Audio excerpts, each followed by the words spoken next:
the way that I'm going to go ahead and frame this and prepare for your heads to explode, Steven says that he wishes more characters in WWE were like John Cena.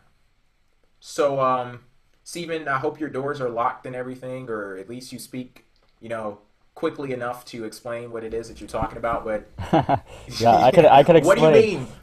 Well, I mean, John Cena is a very neutral character. In a lot of ways, he is the quintessential tweener. He is a babyface to his fans, and he's a heel to the people who don't like him. And he literally functions in that way. Like, it's not an exaggeration. It's not that I think Cena plays a bad guy and that makes him a heel. I think that literally Cena, for the past while now, ever since they've started embracing the booze, has been this sort of character where the goal of his character is not to get cheered.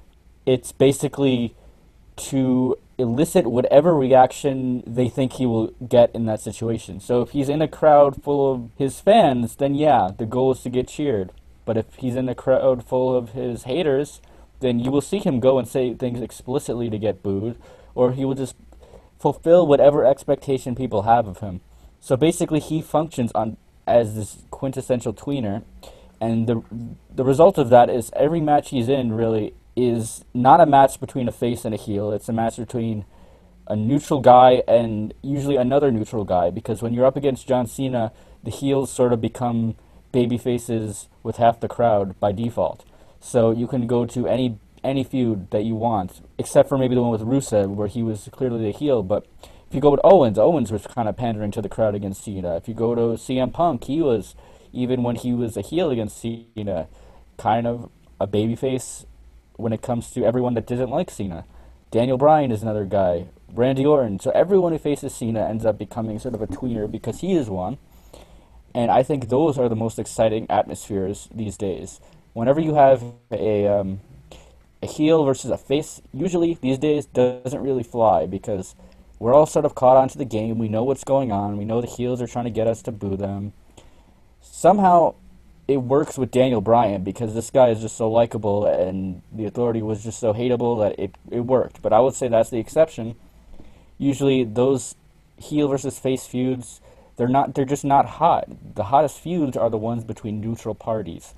So Cena versus Lesnar, Cena versus Punk, and it's usually Cena, and that's the common theme, and it's for a reason, I think. It's because Cena actually isn't as cheesy as he is and as gimmicky as he can be. He's not a character, he's actually himself, and that's divisive, and it ends up creating and eliciting real feelings as opposed to these phony, I'm a heel, therefore you must boo me because I don't like anyone here kind of feelings. So basically, you want to use John Cena as a model to attack the face heel paradigm that exists in wrestling.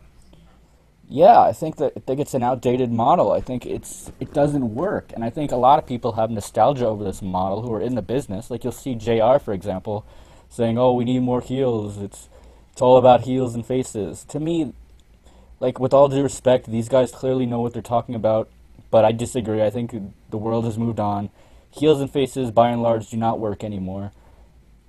Yeah, they work in the short run. You could insult the hometown sports team and they'll boo you, but in the end, they'll still cheer you when you're up against John Cena. So, who this whole charade doesn't work on anyone basically anymore, and it doesn't even really work on kids because kids know it's fake too. They do. Like they're on the internet as well. They're on Facebook. They're on Twitter. They know what the hell's going on, and they know why people don't like Cena.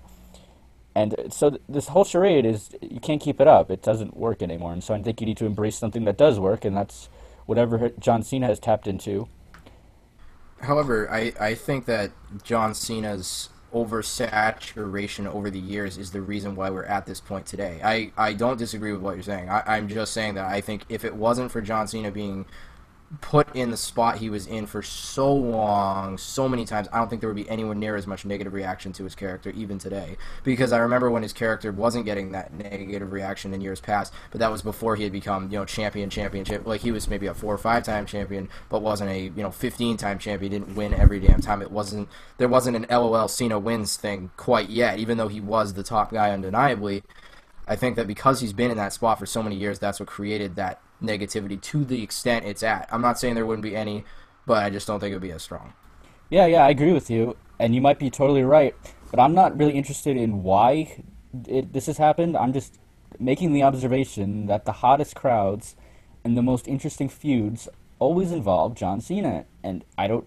The reason why that is because he actually invokes real emotion. It's not because he's pandering, even though he does his fair share of that. It's not because he's going out and intentionally getting booed. It's because people feel a certain way about him that's very divisive, and it creates this atmosphere. You know, when Cena's up against Punk, when he's up against Bryan, when he's up against Brock, these are matches to me where it's like, I have to see this. I'm really interested in who's going to win this match. When it's like Randy Orton versus Sheamus, who the hell cares? Aside from the fact that there's no stakes, but it's like these characters, they suck. They're just prototypical babyface versus prototypical heel does not work anymore.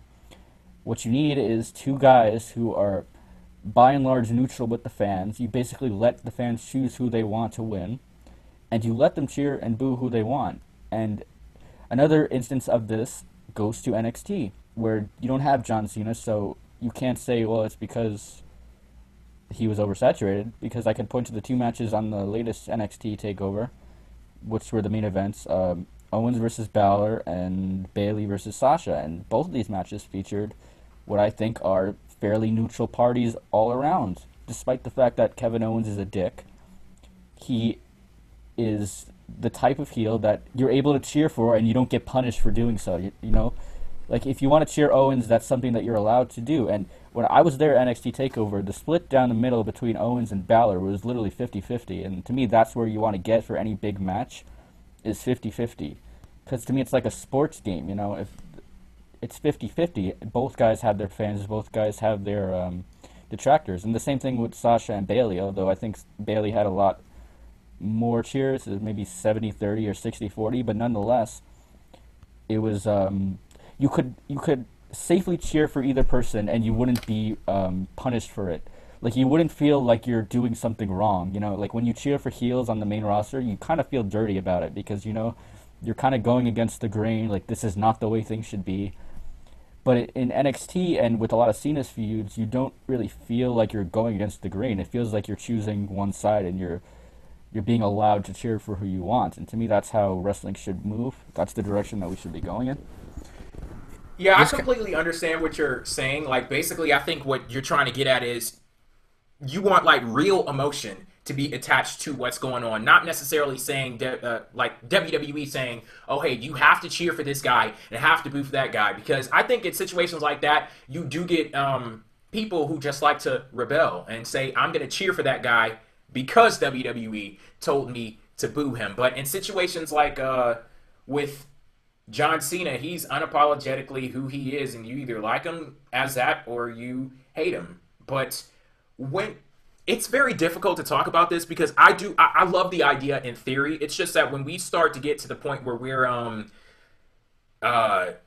attacking the status quo, that's very tough because people like to say kayfabe is dead. I say no, WWE's will to, you know, break the status quo, that's what's really dead. But yeah, and I don't think kayfabe is dead.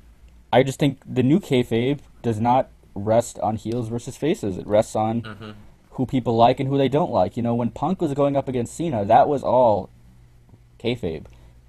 They didn't break the fourth wall, despite what people think. What they did was they integrated real life things into the story, and that was the new kayfabe. Very Edge versus Matt Hardy-esque. Yeah, that was another example. Right. Like, and yeah, definitely. And you know, honestly, I think it kind of brings back a point I remember bringing up myself. I don't even remember when this was, maybe a few months ago now on the show here. And I remember saying that, you know, I one thing I loved about a TNA match one time when it was for the world title was the way that they had them enter, almost as if they were you know, having a big time fight. And I guess you could compare it to like MMA or something like that. But I think that maybe the heel face dynamic, it exists even in like, you know, UFC and different things like that. Like Ronda Rousey is a freaking baby face, you know, because everyone likes her. Whoever her opponent is a heel. So it kind of works upon the same thing that Steven is referring to. So if we are going into a quote-unquote reality era, what Steven's saying makes sense to me. Because I think that the heel-face dynamic is still there, though. I will rephrase the way that he's saying this. Because I think it's still there, I just think it is remodeled significantly. It's different from the stereotypical, I'm going to do things that make you cheer for me, like, we're in Brooklyn, and then they start cheering, or like, fuck the Nets, and then they start booing. That kind of deal. I think that stuff needs to go, and there needs to be less pandering and less going to the crowd. Yes, 100%. And I think that things But what do you replace that with, though? Like, how do you get that reaction back? Because, like, that's the reason why WWE does it, to get a reaction. And maybe they feel as if they can't go that cheap and easy way, like, what gets placed there? Well, there's different things that those characters can still possess. There needs to be more depth to these characters. That it still comes back to the fact that characters are watered down today. I think that still has a lot to do with why you won't get as much of a reaction on those types of things, and that's why those things feel forced and not organic. Because before, you had characters that were so deep and there was so much to them that's what made you hate them, was there was identifiable traits to characters. And now a lot of these characters don't have enough identifiable traits to them. There isn't something special that sticks out about them besides something they do in the ring, or something that it sticks out about them physically, rather than the character. Like, that's why Piper was such a good heel. That's what Iron Sheik was such a good heel. And I know Iron Sheik is on a different level. He's probably the best heel of all time. But, and obviously it has to do with where he came from.